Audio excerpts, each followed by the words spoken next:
Arazın o tayında adlı filmlə tanış olacaqsınız. Bu filmin hər görüntüsü, hər anı, hər saniyəsi bir tarixdir. Necə oldu bu film meydana gəldi? Necə oldu bu film yarandı? O dövrdə Azərbaycanda milli hökumət qurulduqdan sonra bir mədəni işlər görülürdü, bir mədəni proqramlar həyata keçirilirdi və bu mədəni proqramları, bu Təbrizdə və Güney Azərbaycanda görülən işləri bir tarixləşdirmək lazım idi. Sovet Azərbaycanında, yəni Şurəvi Azərbaycanda həmin dövrdə bir kino idarəsi var idi, yəni bu sinema idarəsi idi ki, həmin sinema idarəsinin başçısı Azərbaycanda sonralar çox tanınmış bir şair olan Rəsul Rza idi və Rəsul Rza belə fikir eləmişdi ki, Təbrizdə baş verən hadisələri bir lentə almaq lazımdır, lentə köçürtmək lazımdır. Ona görə o Sovet Azərbaycanı rəhbərliyinə 2 məktubla müraciət etmişdi 1946-cı ilin yanvar ayında. Bunun birincisi ondan ibarət idi ki, o filmdə, yəni Arazın o tayında görsənən o hadisələri lentə alan adamların rejissor Muxtar Dadaşov, deməli rejissor köməkçisi Mürşid Mahmudoğlu və kino nəqqaşı, sinema nəqqaşı Abdülbəyovun deməli Təbrizə ezam edilməsi, Güney Azərbaycana ezam edilməsi haqqında idi. İkincisi, biraz ondan sonra isə Seyfullah Bədəlov adında bir rejissor var idi. Həmin rejissorun Güney Azərbaycana ezam edilməsi haqqında məktubla müraciət etmişdi. Və bu ezamiyyələr çox uğurlu oldu. O adamların ki, həmin dövrdə lentə aldıqları hadisələr ki var idi, həmin hadisələr sonralar Arazın o tayında filminin vücuda gəlməsində böyük rol oynadı. Bu film deməli Sovet Azərbaycanı sinema idarəsində çalışan adamların böyük səyi ilə meydana gəldi və həmin 45-46-cı illərdə lentə alınmış hadisələr bir senaridə, bir hekayətdə birləşdirildi və Arazın o tayında filmi pəxş edildi. Sovet Bakıda belə bir arxiv var. Foto, kino, film arxivi deyərlər ona, yəni ki, şəkil, sinema arxivi deyərlər ona və o qədimi lentlər ki var, o arxivdə saxlanılır. Bu filmin, yəni Arazın o tayında filminin ssenarisi həm Azərbaycan türkçəsində, həm rus dilində tam mətni deməli orada saxlanılır. Bu film bizim üçün ona görə əzizdir ki, acılı, şirinli Təbriz hekayələrinin müəyyən məqamları burada öz əksini tapıldı. Və mən deyərdim ki, əsasən o hekayətin daha çox şirin məqamları bu filmdə öz əksini tapıb. Burada milli hökumətin qurulması, Milli Məclisin fəaliyyəti, 21 Azər hərəkatının rəhbəri Seyid Cəfər Pişəvərinin istər deməli hökumət binasında, istər Güney Azərbaycanın müxtəlif yerlərində, müxtəlif güşələrində, şəhərlərində, kəndlərində xalqla görüşləri, əlaqələri, müxtəlif adamlara 21 Azər medalı, Səttərxan medalının təqdim edilməsi mərasimi deməli əks olunmuşdur. Məxsusən Arazın o tayında filmi yeni həyat quruculuğuna qədəm qoymuş Güney Azərbaycan türklərinin tarixi bir sərnaməsidir. Burada mədrəsələrin açılması, filarmoniyanın vücuda gəlməsi, universitetin açılması, müxtəlif yerlərdə türk dilində tədrisin fəaliyyətə başlanması, savadsızlığın ləğv edilməsi kurslarının deməli açılması, məxsusən Təbriz qızlarının, Təbriz gözəllərinin o yeni açılan məktəbdə türk dilində dərs almaları və ana dilində yazmağı öyrənməyi çox gözəl bir formada bu filmdə, Arazın o tayında filmində əks olunmuşdur. Bu filmdə eyni zamanda fədai hərəkatı, Azərbaycan Milli Ordusunun yaradılması çox gözəl əks olunmuşdur. Azərbaycan ordusunun hərbi təlimləri, onun zabit heyətinin fəaliyyəti, Azərbaycanın azad edilməsində fədailərin rolu filmin müəyyən bir hissəsini təşkil edir. Bu film nə tək Təbrizdə, eləcə də Azərbaycanın ayrı-ayrı şəhərlərində, ayrı-ayrı kəndlərində, məsələn, torpaq almış əkinçinin öz yerin deməli əkməsi, Azərbaycanın sənayesində qabağa gələn işlər, yol çəkilməsi, mədəni quruculuqla bağlı bir seri məsələlər ki var, Arazın o tayında filmində əks olunmuşdur. Bu film bir bədii film deyil. Bu bir sənədli filmdir. Əgər siz o lentlərdəki o adamları görürsünüz, orada kiminsə rolun hansısa bir artist oynamır. Orada hamı öz rolunu oynayır, hamı öz işini görür. Fəqət bu canlı bir səlnamədir. O, deməli, 21 Azərbaycan Demokrat Firqəsinin yaranması ilə bağlı Təbrizdə keçirilən, deməli, parad, yəni xalqin gəlib hökumət binasının qabağından keçməsi, Azərbaycan ordusunun gəlib oradan keçməsi, Təbrizdə şairlər məclisi, məsələn, Məhəmməd Biryanın ki, odla alovlu şeirlərini siz orada görürsünüz, yaxud ondan görüntülər filmdə əks olunmuşdur. Bu hamısı böyük bir tarixdir. Mən böyük məmnuniyyətlə Arazın o tayında filmini 21 Azər hərəkatının canlı səlnaməsi adlandırardım. Və mən ümidliyəm ki, siz bu lentə baxanda keçmişi xatırlayacaqsınız və bir daha əmin olacaqsınız ki, sizin babalarınız haqq işi uğrunda mübarizə aparıblar, Azərbaycan işi uğrunda mübarizə aparıblar.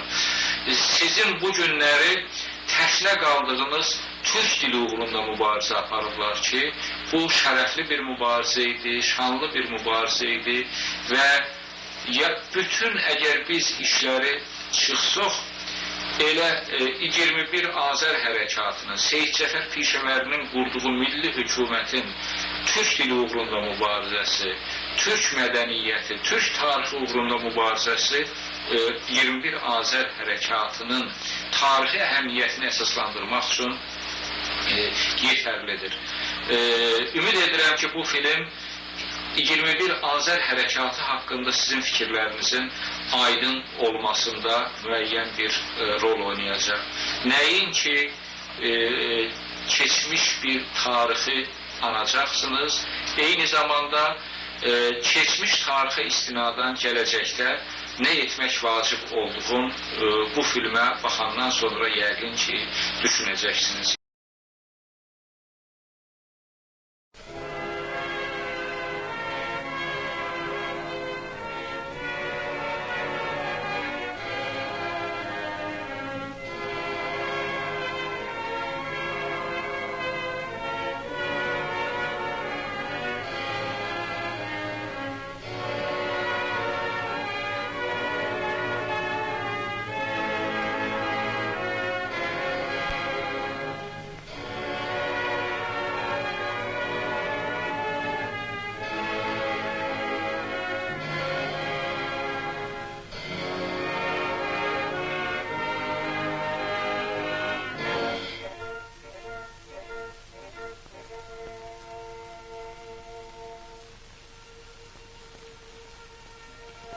Araz çayı. Sovet Azərbaycanı ilə İran Azərbaycan arasındaki sərhəd buradan başlanır.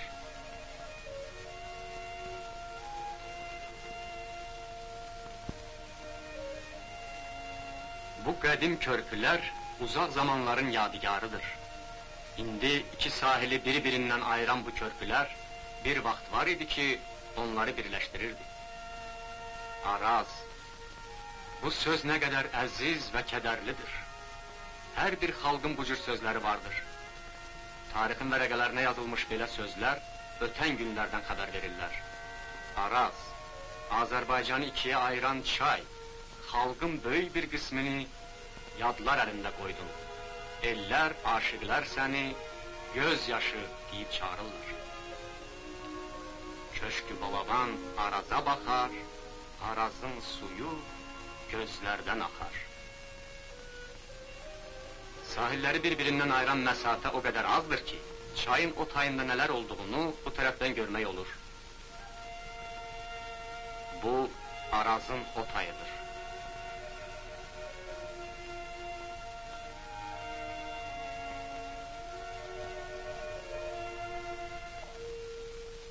Savalan dağı. Xalqın keçmişi, ölkənin əfsanələri, yiğitlərin mərdliyi bu dağın adı ilə bağlıdır. Vətənimizi ərəb qəsbkarlarından qoruyan qəhrəman Babəkin yaratdığı məşhur Baz qələsi də buradadır. İndi burada hər şey qədim zamanları xatırladır.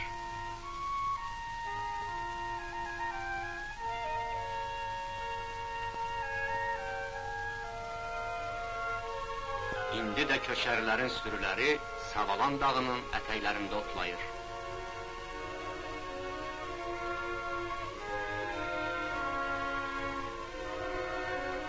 Köçəri şahsevənlər hər il Muğan düzlərindən buraya axışıb, yaylaqlarda öz çadırlarını qururlar.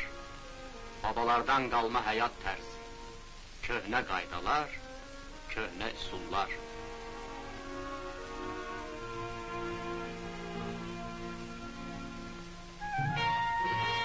Bu torpaq çox cahangirlər görmüşdür. Lakin cahangirlər gəlib getmiş, Azərbaycan xalqı isə öz dilini, adət və ənənələrini, böyük mədəniyyət abidələrini hifz edərək yaşamışdır. Cahangirlərə qənim kəsilən qəhrəmanların şəkillərini isə xalqımız öz əli ilə qayalara həkk etmişdir.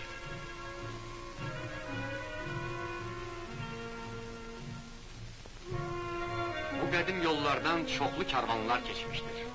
İndi də karvanlar bu yollardan keçərək, dincəlmək üçün gölün ətrafında çadır qurur, onun isti sularından qüvvət alırlar.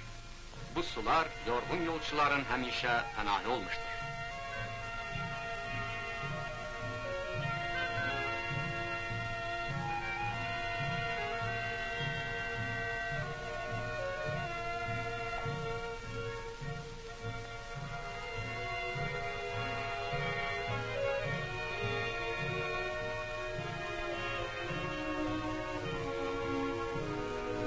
Ərdəbil, Sərab və Təbriz şəhərlərinə gedən bu müasir şose yolları, bu avtomobil çox qəribə görünürlər.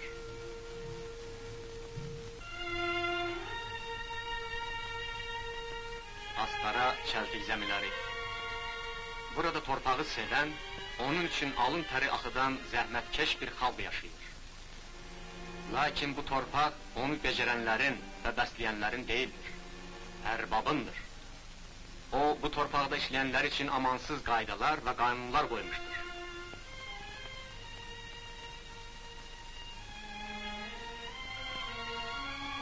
Kəndlilər dilənçi bir ömür sürürlər. Ölkə zəngin, xalq isə fəqir və avamdır.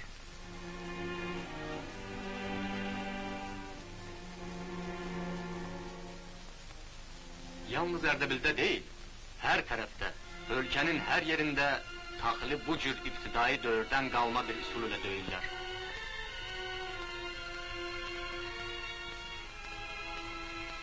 Kəndlilər bol məhsul toplayırlar. Lakin məhsulun çoxu kəndlinin deyil, ərbabındır. Təbiət Azərbaycan torpağından heç bir şey əsirgəməmişdir. Bu torpaqda dügü və taxıl zəmilərindən başqa geniş tütün və çay tarlaları vardır.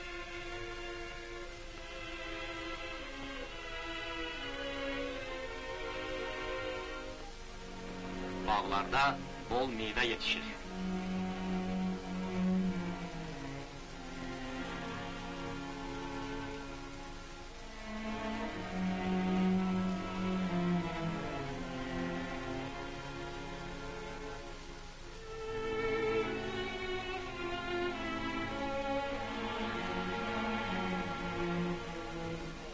Lakin kəndlilər məhsulu yığdıqdan sonra yenə də bir parça çörək qazanmaq üçün şəhərə getməyə məcbur olurlar.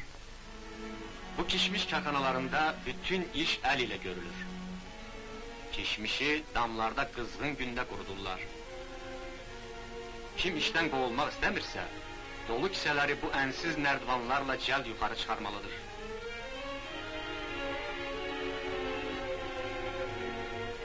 Tez ol, tez, yoxsa sabah ac qalarsan.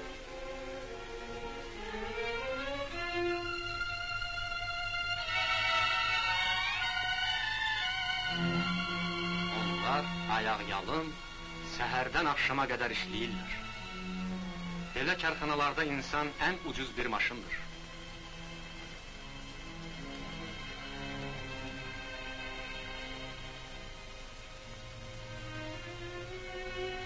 Belə bükülmüş insanların təşkil etdiyi bu konveyer, mexanikləşdirilmiş konveyerdən daha ucuz başa gəlir.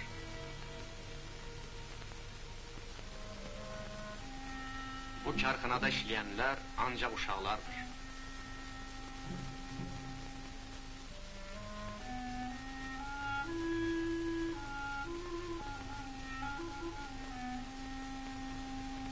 Bu uşaqlar istirahət bilmədən gündə 14 saat işləyirlər.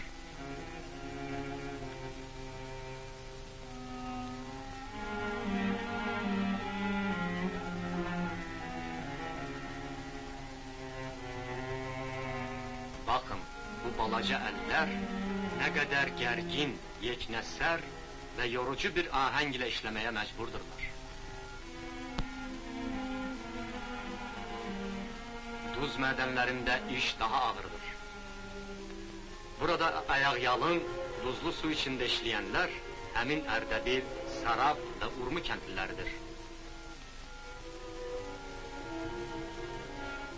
Duz karvanları Təbrizə yola düşür.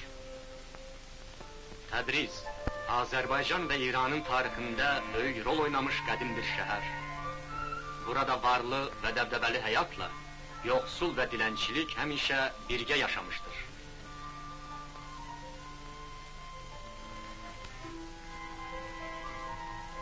Dar küçələr, alçaq sulaqlı damlar, palçıq divarlar, izdihamlı bazarlar Təbrizin xarici mənzərəsini təşkil edirlər.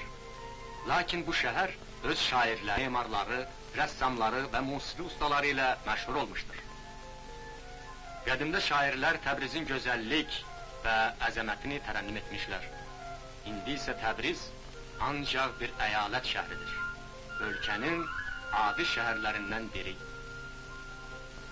İran Azərbaycanını həmişə dilənçi və məhkum görmək, onun varını, sərvətini qarət edib Tehrana daşımaq istəyənlərə də belə işıqdan məhrum, uçuq sökük bir Təbriz lazımdır.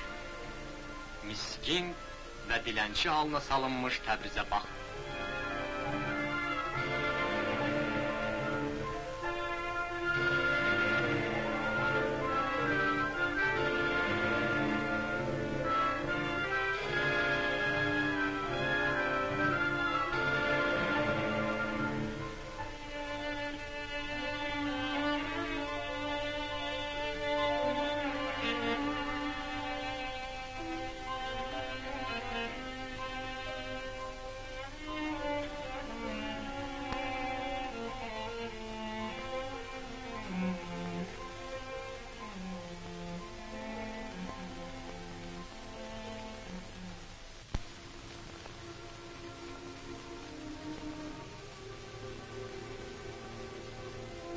Burada qaranlıq karxanalarda kədərli bayatların ahəngi ilə işləyən bu əllər məşhur Təbriz xallarını toxuyan əllərdir.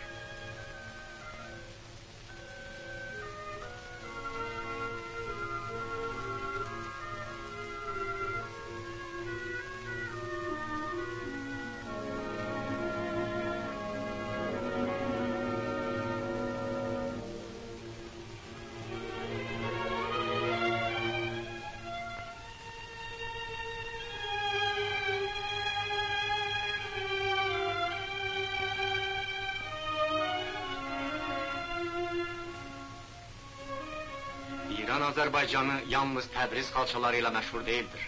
Tükənməz bir istedad sahibi olan Azərbaycan xalqı İnce sənətin başqa sahələrində də ölməz əsərlər yaratmışdır.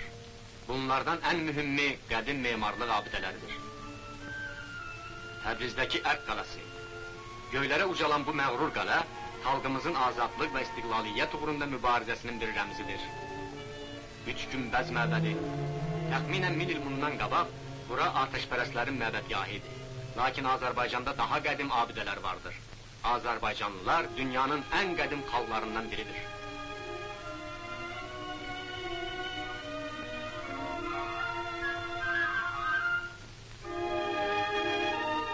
Qədim Urmu şəhrində məşhur Saatlı Meçid.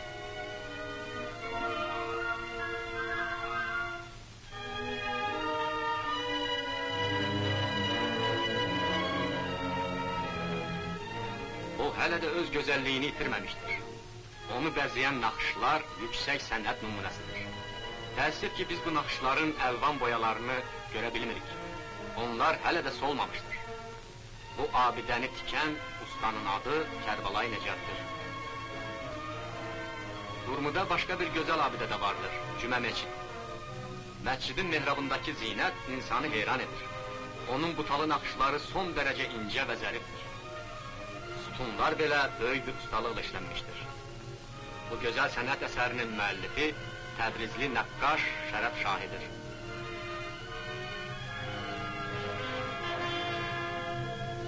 Qədim Ərdəbil şəhəri.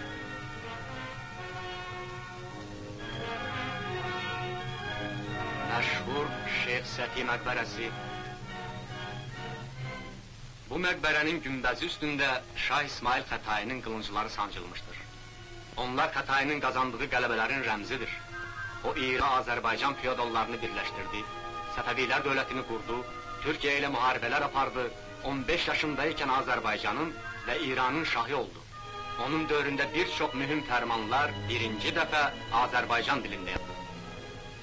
Şah İsmail Xətai yalnız məşhur sərkərdə və dövlət xadimi deyil, eyni zamanda Azərbaycan elinin görkəmli bir şairi və öz dövrünün ən məşhur söz ustalarından biri olmuşdur.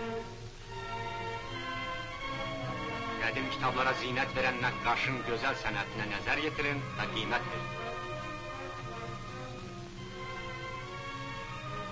Şairlərin yaradıcılığı xalça ustalarına da ilham verirdi. Onlar dastanların məzmununa müvafiq yeni boyalar, bəzəklər və şəbəkələr yaratmışlar. Azərbaycan şairi Nizaminin Xosro və Şirin dastanından bir şəkil. Firdosinin Şəhnaməsindən bir şəkil. Bu böyük sənət əsərlərini yaradan Azərbaycan xalqı yeri gəldikdə onları müdafiə etməyi də bacarırdı. Azərbaycan xalqı öz dilini, mədəniyyətini, ölkəsini həmişə göz bəbəyi kimi qorumuşdur. Əgər tarix, xalqın mübarizəsi və onun qəhrəmanları haqqında bu qədim divarlara həqiqəti yazmaq istəsəydi, o zaman biz bu sözləri oxuyardıq.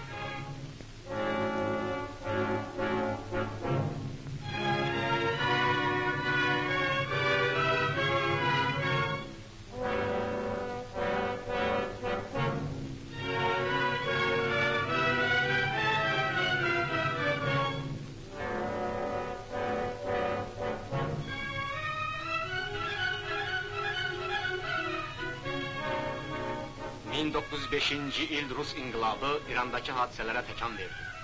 İranda inqilabi hərəkatın rəhbəri, xalq qəhrəmanı Səttarxan, onun silahdaşı Bağırxan, daha sonra Şeyx Məmməd Xiyabanı xalqın azadlıq və demokratiya uğrunda apardığı mübarizəyə başçılıq edir. Mücahid və fədailər qalib gəldirir. Gördüyünüz bu səngərlər, Səttarxan mücahidlərinin Təbriz küçələrində tikdikləri səngərlərdən biridir. Xalq, xaricdən kömək alan irticaya qarşı 6 il mübarizə etdi. İrtica bu müqaviməti sındırdı. Lakin xalq məğlub olmadı. Səttarxan bayrağı o gündən milli azadlıq və istiqlaliyyət uğrunda vuruşanların əlində yerə düşmədi.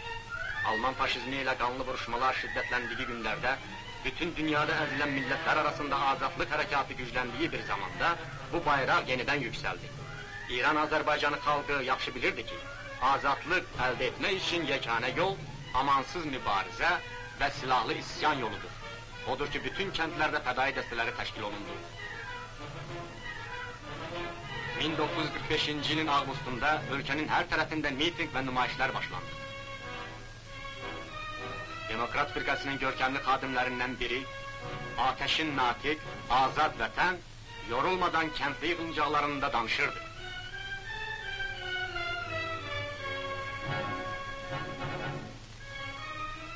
Xalq hərəkatına Demokrat firqəsi rəhbərlik edirdi. Demokrat firqəsinə pişəvəri başçılıq edirdi. Demokrat firqəsi 1945-ci il sentyabr ayının 2-sində bir bəyannamə nəşr edərək bütün xalqı azadlıq və milli istiqlaliyyət uğrunda mübarizəyə dəvət etdi.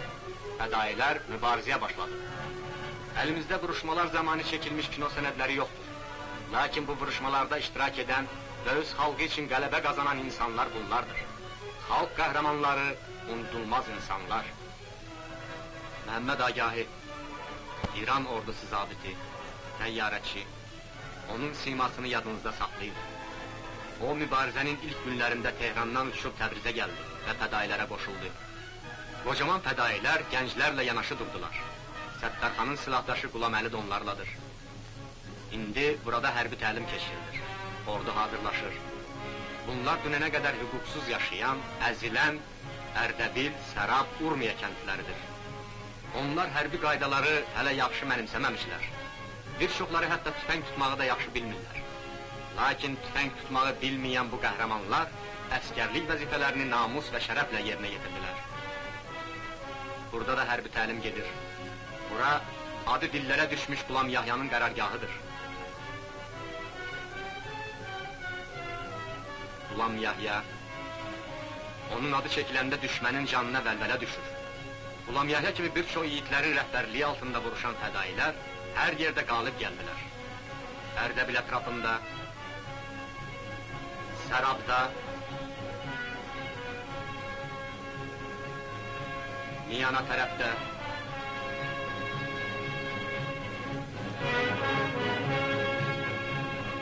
bu vuruşan fədailər müharibə sənətini hələ bilmirdilər. Atlılar piyadalara qarışır, piyadalar atlılara. Lakin onlar böyük qəzəb və şövq ilə düşmənə hücum edirdilər. Hər yerdə olduğu kimi, Təbriz ətrafında da belə qızğın vuruşlar gedirdi.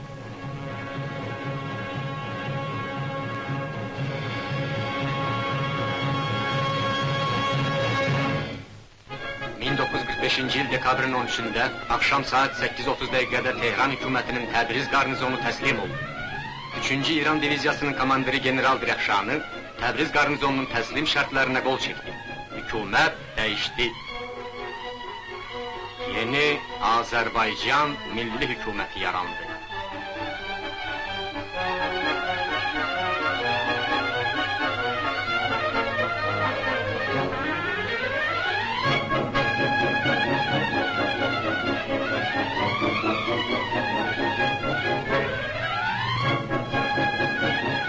İlk gündən başlayaraq hər yerdə Fars dili doğma Azərbaycan dili ilə əvəz edildi.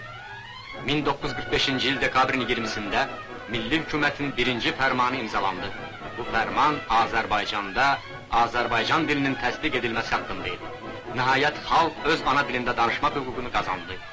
Nəhayət qəzetlər ana dilində çap edildi. Milli Hökumət başçılarının şəkilləri onların səhifələrini bəzədi. Yeni Milli Hökumətin birinci icrası. Hökumət başçılığına peşəvəri seçildi. O, öz demokratik əqidəsinə görə ömrünün 12 ilini Rıza Şahın zindanlarında keçirmişdi. Daxili İşlər Vəziri Doktor Cavid, Toprak Vəziri Doktor Mehtaş, Maarif Vəziri Şair Biriyə, Xalq Qoşunları Vəziri Kaviyan və Baş Vəzirin mavini Doktor Cahanşahlı. Hükümətin birinci tədbiri milli ordu yaratmaq oldu. Könüllülərin sayı gündən-günə artırdı. Azad edilmiş xalq, qazandığı hüquq və istiqlaliyyəti qorumaq üçün silah götürməyə tələsirdi.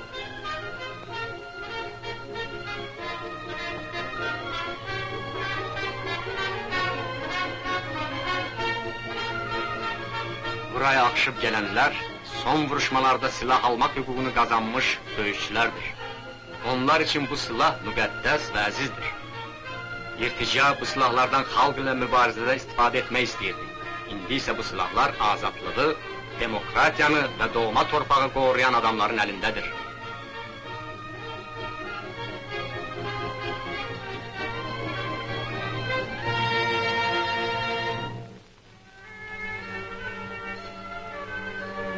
Torpaq. Xalqın əsrlərdən bəri davam edən həsrəti bu sözlə ifadə edilir. Torpaq çiçəklənir. Bu nə qədər fərəhli idi. İndi bahardır. Torpaq insanı gözləyir. Ağaclar artıq çiçəklənmişdir. 1946-cı ilin aprel ayında Təbrizdə kəndlilər qurultaya çağırıldı. Ölkənin hər tərəfindən nümayəndələr gəldi.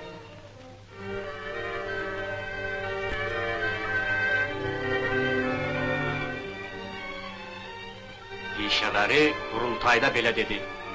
Əziz qardaşlar, firqəmizin rəhbərliyi altında xalisə yerlərini və xalq düşmənlərinin yerlərini kəndlilərin arasında təqsim edib, onların əlinə silah verərək aldığınız torpaq və azadlıqdan müdafiə etməlisiniz dedik.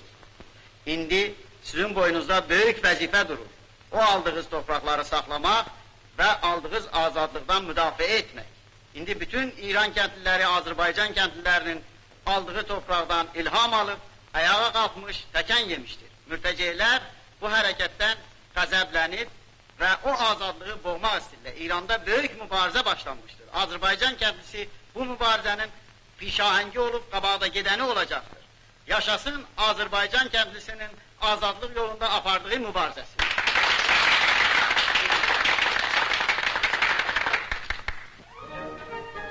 Torpaq, o mənimdir, onu mən özüm üçün becərirəm, deyə bilmək nə böyük səadətdir. Kəndlilər yer ölçənləri gözləməyib, torpağı bölməyə başladılar. Onlar torpağı adi kəndirlə ölçüb bölürlər.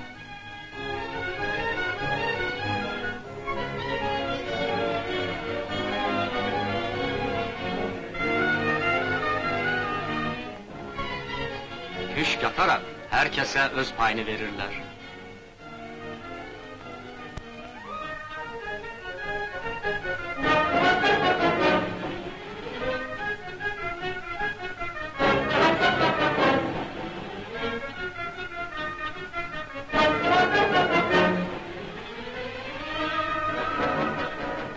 Bu sadə insanların xoşbəxt olması üçün çoxları öz canlarını qurban verdilər.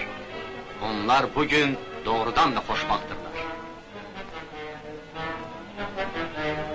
Lakin öz payını daş ilə ayıran bu sadə insanlar bilmirdilər ki, daxili və xarici irtica, qəzəb, kinli gözlərini onlara zilləmişdir. İrticaçılar bu savadsız imzaların böyük siyasi mənasını çox yaxşı başa düşürdülər.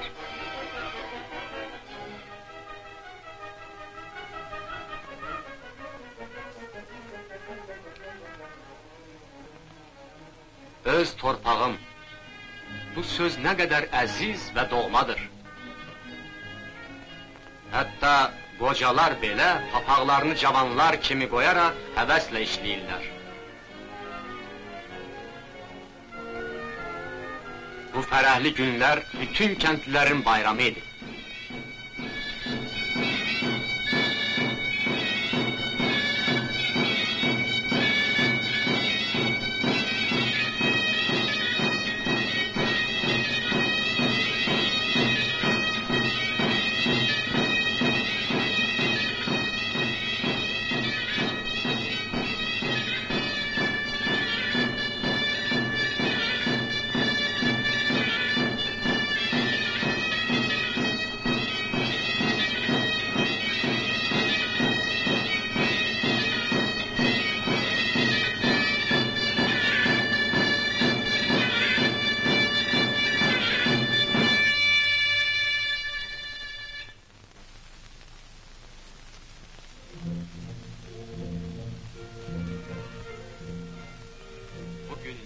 Novruz bayramı günlərinə təsadüf etdiyi üçün xüsusilə əzizdir.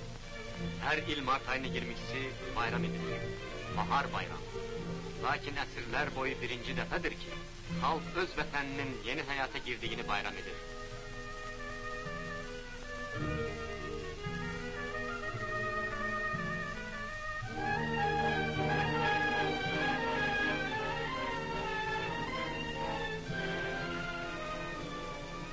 Qoy bu bayram səhərini şairə Gülgün başlasın. Şairlər və sənətkarlar ölkəsində belə bayramı şeir ilə başlayarlar.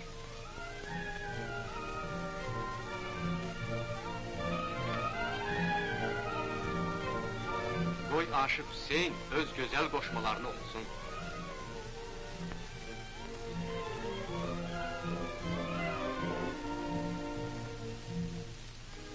Milli hükümet başçıları haman gün xalq ilə görüşürlər. Bugün hər kəs buraya gəlib öz rəhbərlərini təbrik edə bilər. Hər kəs hükümet başçısı pişəvərinin əlini sıxa bilər.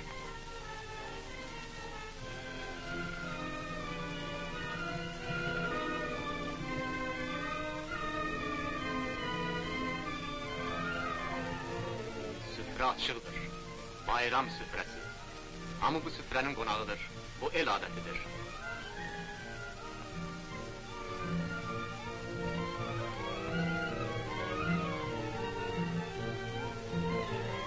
Səttarxanın qızı da qonaqların içərisindədir.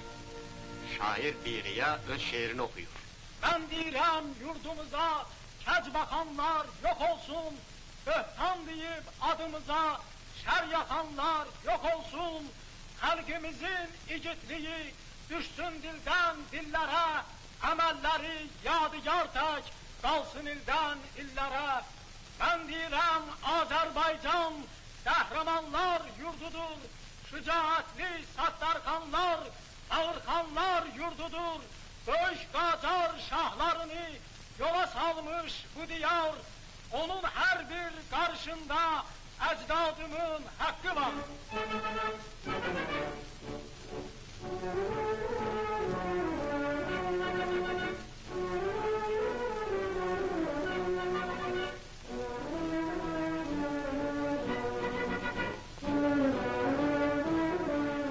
Dəfədir ki, Təbriz küçələri belə böyük xalq birliyinin şahidi olur. Bu qoca partizan uzun illərdən bəri birinci dəfədir ki, özünü bu qədər cavan hiss edir. Birinci dəfədir ki, geniş Səttarxan xiyabanı xalqın bayramı şənliyi üçün darısqallıq edir. Keçmişdə bu xiyaban Pəhləvi xiyaban adlanırdı. Milli hükümət qurulan kimi xalq ona Səttarxanın adını verdi. Bugün Təbriz Filarmoniyası açılmışdır. Məktəbim var güzel pəri, ürəkdə pülhan olmasın. Məktəbim var güzel pəri, ürəkdə pülhan olmasın. Şirin sözüm məhcamalın, əlimi aldı kamalın. Mənə göstər o əvlərin, ləbləri mərcan olmasın, ləbləri mərcan olmasın. Məktəbini tanış olan, məktəbini tanış olan, ağır otur, ağır dolan. Mənə dizildi, aşkı sildi, sen dizildi merdana. Mənə dizildi, aşkı sildi, sen dizildi merdana. Bu sözümüz, söhbətimiz, dillərdə dastan olmasın. Mən bir xəstə, sən bir oğlan, elə kəskin qan olmasın.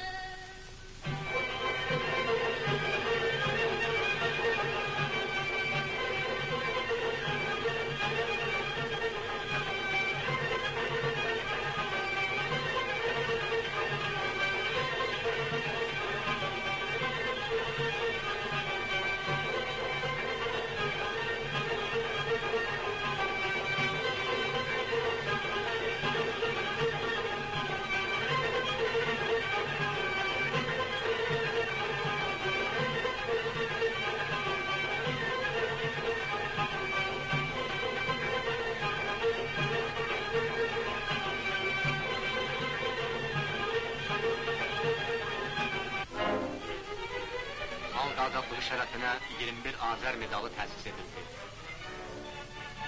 Bugün Novruz bayramı münasibəti ilə medallar verilir.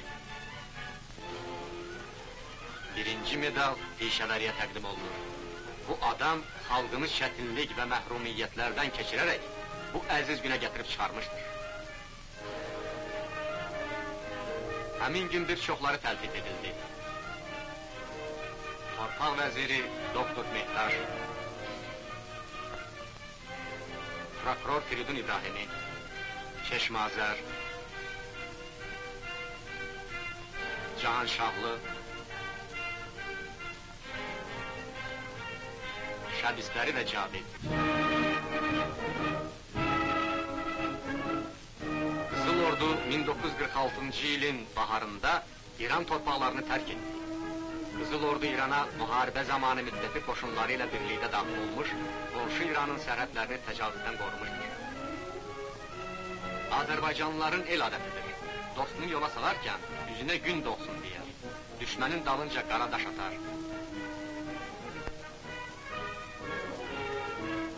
Dostun yoluna isə su satır.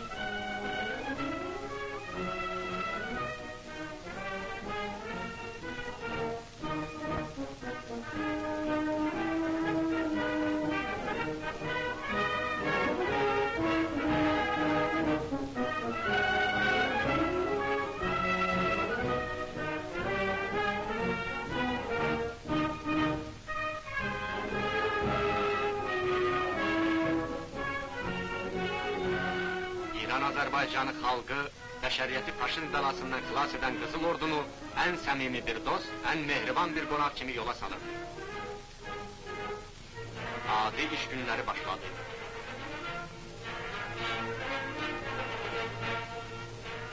Bu günlər azad olmuş xalqın çoxdan arzuladığı əmək bayramı günləri idi.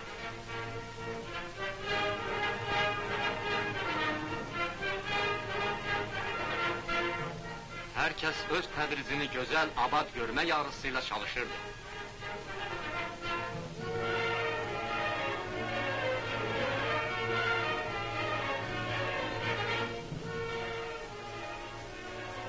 Köşələrin daşla döşənməsi, xiyabanların asfalt edilməsi üçün bütün şəhər əhalisi çalışır.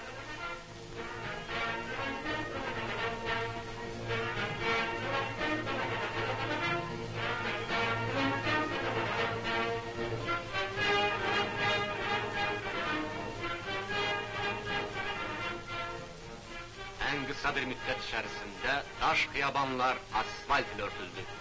Bu yollar bütün ölkənin qədəm qoyduğu və sürətlə irəlilədiyi yeni yolun rəmzidir.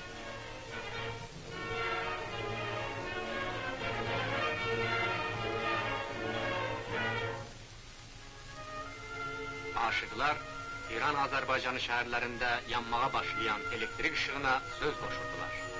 İlk aylarda Sarab, Salmas, Miyana və bir çox başqa şəhərlərdə elektrik stasyonları işə salındı.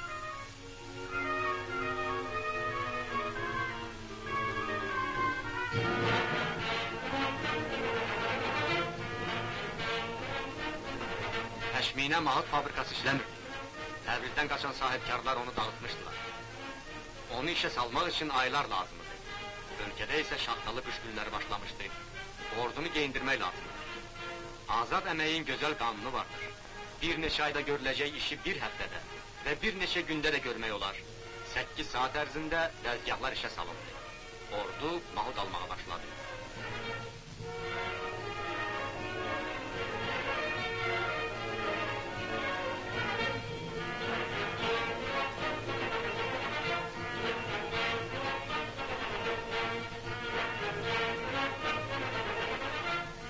Vətənpərvər qadınlar toxucu fabrikasında işləməyə gəlmişdir.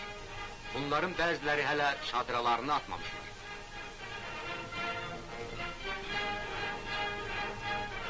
Bu toxucu fabrikası yenicə tikilmişdir.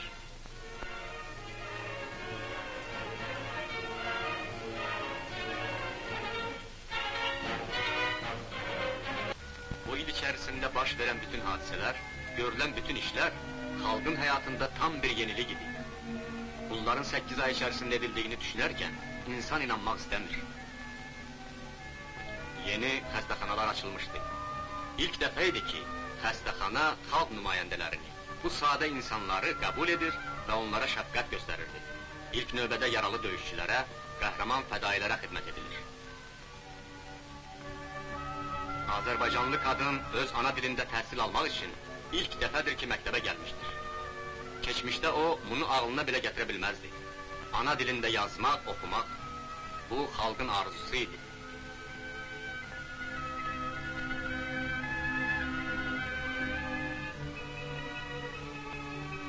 Bu A hərfidir.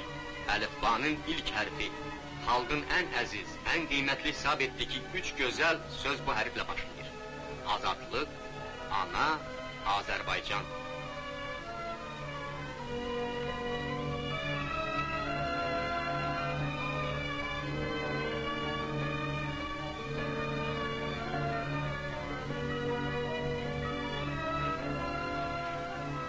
Azadlıq, bu qadınların əziz balalarına da öz dilində təhsil almaq imkanı verən yenə də azadlıqdır.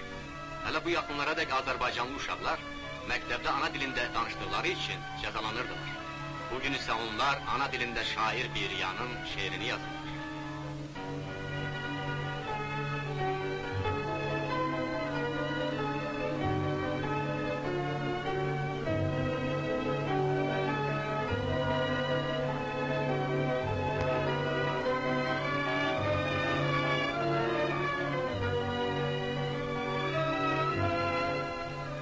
Hər gün bir mühüm yenilik gətirirdi.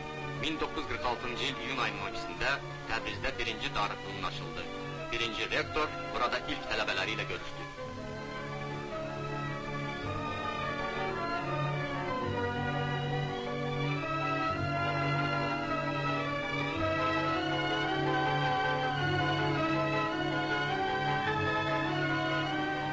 Bu, birinci rəssamlıq məktəbidir.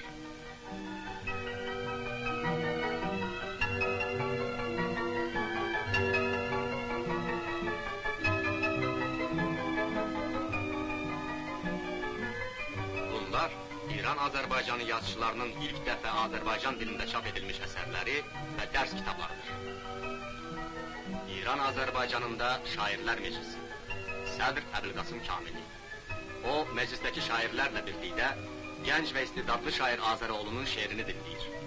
Şair bu əsərində azad olmuş xalqın saadətini və parlaq gələcəyini tərənnüm edir.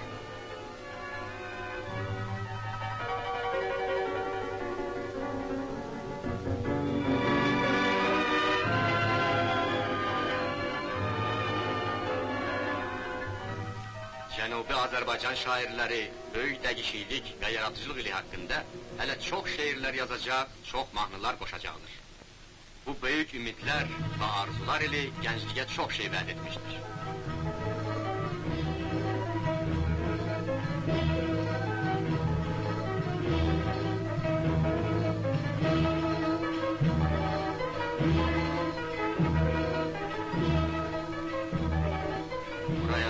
Səttarxanın xatirəsini yad etməyə toplaşan bu qızlar, bu oğlanlar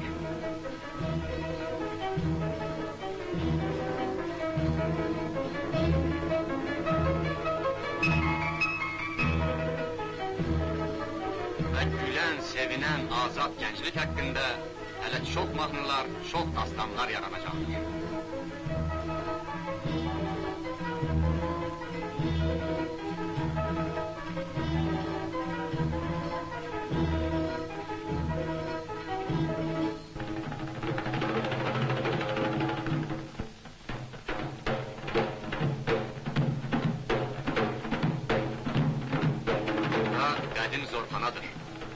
Siz bu qolların və əzələlərin hərəkətinə diqqət edin. Rəvayətə görə bu hərəkətlər Azərbaycan qəhrəmanlarının qollarına qüvvət verərmiş.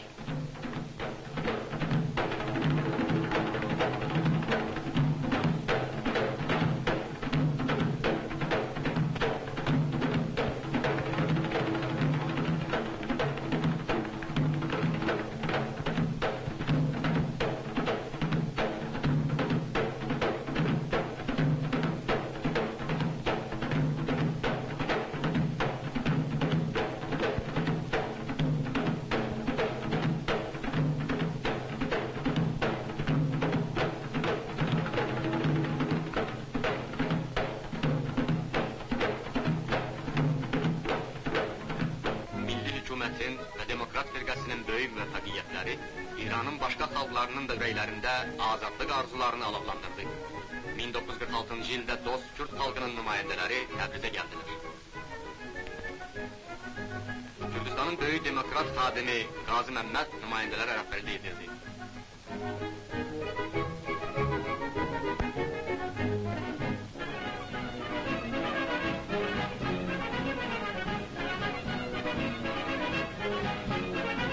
Qazi Məmməd İran Azərbaycanı ilə qarşılıqlı yardım və dostluq müahidənaməsini bağladıqdan sonra öz vətənində demokratik dəyişikliklər etmək üçün Kürdistana qayıtdı. Qazi Məmmədin adı Kürd xalqı üçün azadlıq və milli istiqlaliyyət mübarizəsinin rəmzi idi. Bu şəxs Kürdistanda hamının sevdiyi və möhtərəm saydığı bir simadır. Qazi ilə görüş böyük, qüdrətli xalq nümayişinə çevrildi.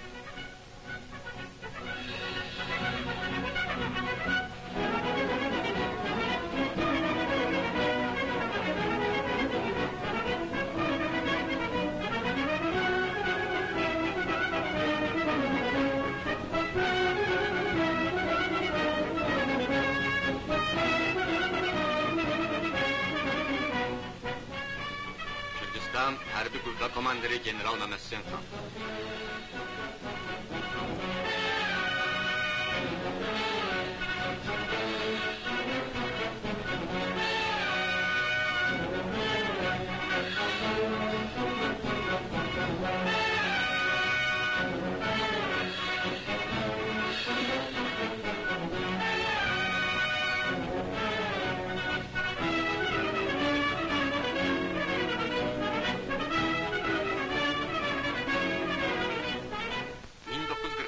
İlin fevral ayında Tehranda hükümət dəyişildi.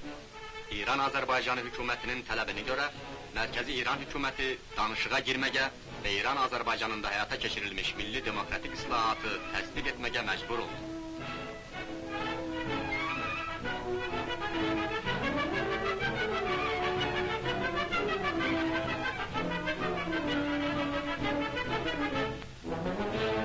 Başda pişəvəri olmaqla Azərbaycan xalqının nümayəndələri danışıq aparmaq üçün Tehrana yola düşürlər.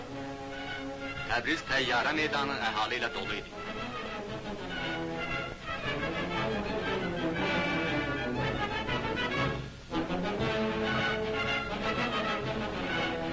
Xalq öz nümayəndələrini təntənə ilə yola salır.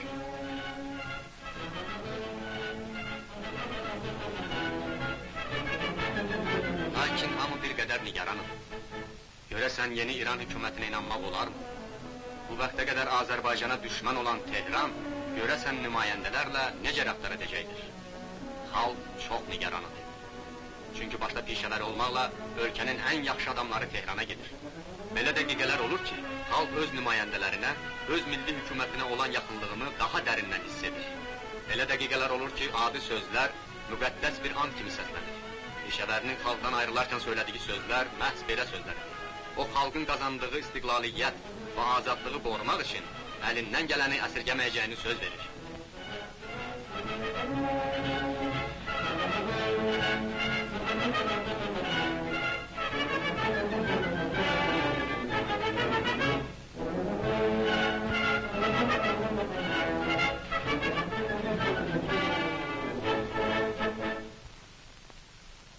Azərbaycan Milli Hükümətinin tələbləri qəbul edildi. 1946-cı il iyunun 12-sində Təbrizdə müahidənamə imzalandı. Yeni Təbriz radio stasyonu müahidənamənin məzmununu xalqa xəbər verdi. İran hökuməti Azərbaycan ordusunu İran ordusunun bir hissəsi kimi təsdiq etdi. Yeni torpaq qanunu qəbul edildi.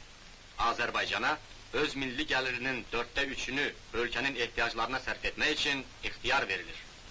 İbtidai tədrisin ana dilində aparılması hüququ təsdiq edildi. Nəhayət, İran Azərbaycanında yeni əncümənlərin təşkili qəbul edildi.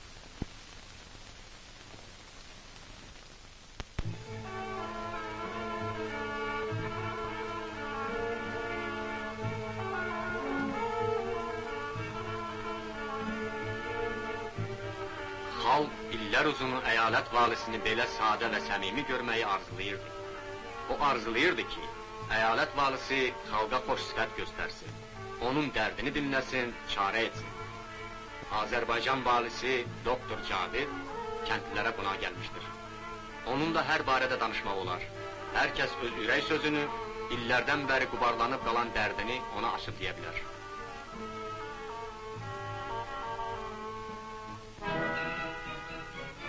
...1946-cı il avqust ayının 5-də Təbrizdə Səttarxan xiyabanında Bağırxanın abidəsi qoyuldu. Pişəvəri həmən gün mitingdə nitq söylədi.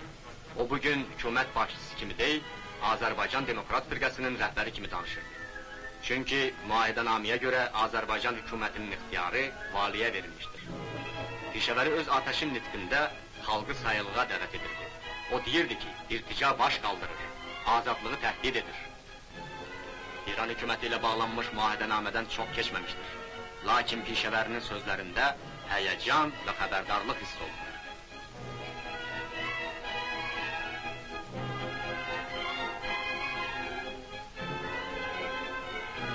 Demokrat Firqəsinin birinci il dönümü gəlib çatdı. 1946-cı il sentyabr ayının 12-sidir. Pişəvəri həmən gün xalqın ən yaxşı oğullarını Səttarxan ordeni ilə təltif etdi. Bu ordenlə general kəbiri,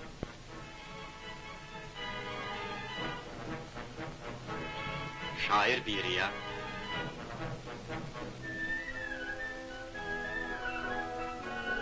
Şeşmazər,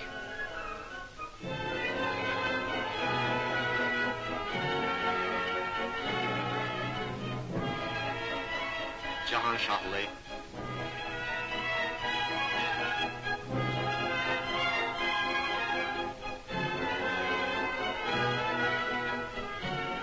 Kaviyan və başqaları təltif olundular.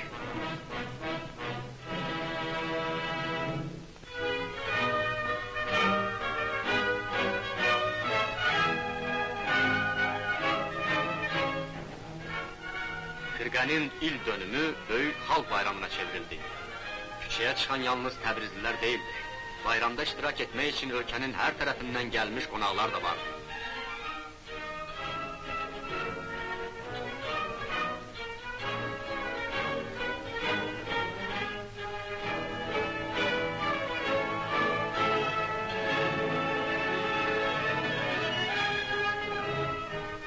Xalq öz birlik və qüdrətini nümayiş etdirdi.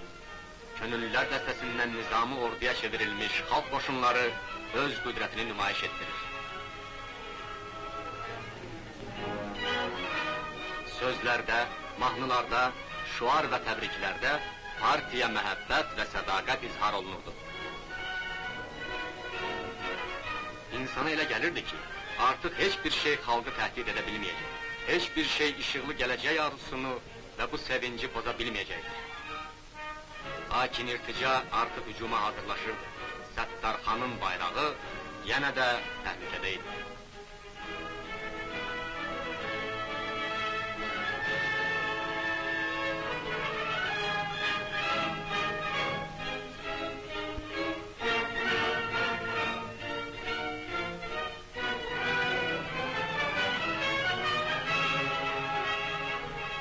Xalq irtica'nın gücləndiyini bilirdi. Lakin heç kəs xəyanət olacağına inanmadı. Heç kəs inanmaq istəmirdi ki, Tehran müahidənaməni xaincəsinə pozacaqdır. 1946-cı il dekabr ayında bu küçələrdə qan töküləcəyinə, İran ordusunun xalqı qıracağına heç kəs inanmaq istəmirdi.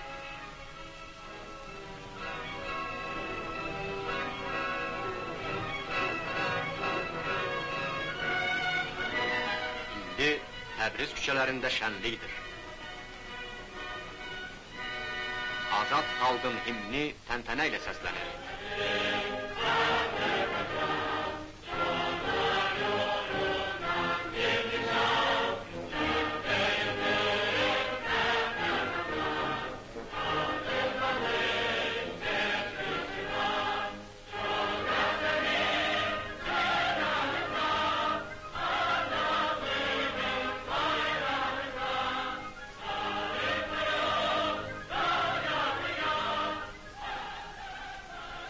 Lakin 1946-cı il sentyabr ayının 12-si İran-Azərbaycanı xalqının həyatında axırıncı bayramıdır.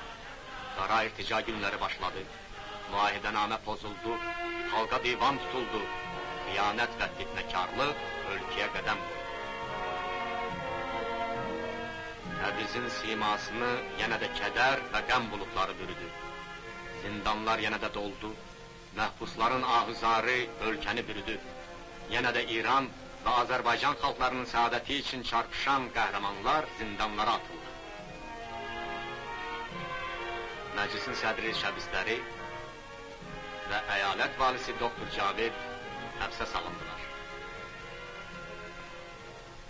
Məhəmməd Agahını xatırlayırsınız mı? Bu adamın vücudunda ne kadar enerji ve kuvvet vardı. O artık yoktur. O güllelenmiştir. General Kebiri asıldı. Prokuror İbrahim Firudin öldürüldü.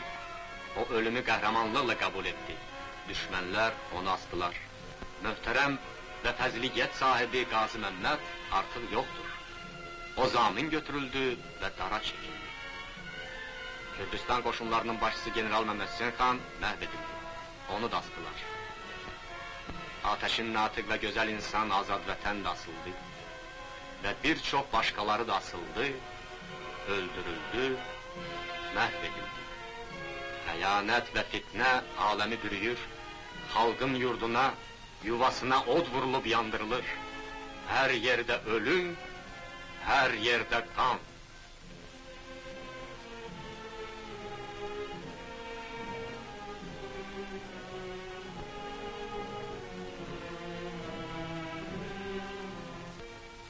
Bunların hamısı Arazın o tayında İran Azərbaycanında baş vermiş ve indi de devam etmektedir.